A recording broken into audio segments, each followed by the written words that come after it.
বিশ্ববিদ্যালয়, কলেজ, স্কুলে পড়ে এদেশের তরুণদেরকে কোরআন পড়াই, নামাজের দিকে ডাকি। এদেশের অসংখ্য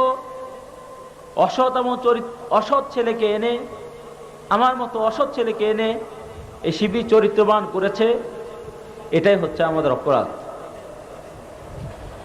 এই অপরাধে আজ জাহাঙ্গীরনগর বিশ্ববিদ্যালয়ে রাতের অন্ধকারে শিবিরের কর্মীদেরকে মারার পর তাদের হাতে অস্ত্র তুলে দিয়ে তাদেরকে গ্রেফতার করা হয়েছে, ডিটেনশন দেওয়া হয়েছে, এখনো ছাড়া হয়নি।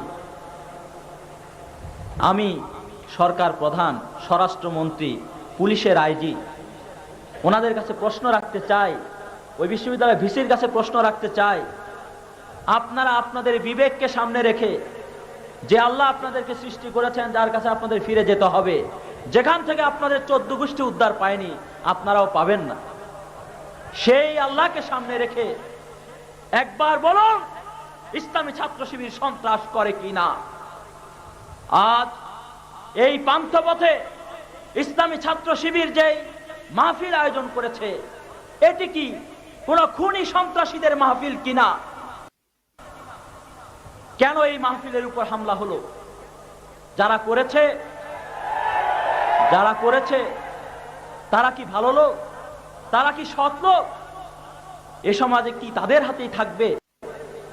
এ সমাজ কি এই খুনি লুটেরা, এই সন্ত্রাসীদের কাছে জিম্মি থাকবে? আমি জানতে চাই। আজকে এখানে যারা বোমা মেরেছে, এখানে যারা গুলি করেছে, তারা বহু দূর থেকে আসে নাই, তারা বাংলাদেশে থাকে। 24 ঘন্টার ভেতর যদি ওদেরকে গ্রেফতার করা না হয়, তাহলে আমরা বুঝবো সরকারের সাথে ওদের আঘাত আছে। আমরা বুঝবো কোরআনের এই মাহফিল, রসুলের এই মাহফিলকে ওদের সহ্য হয় নাই।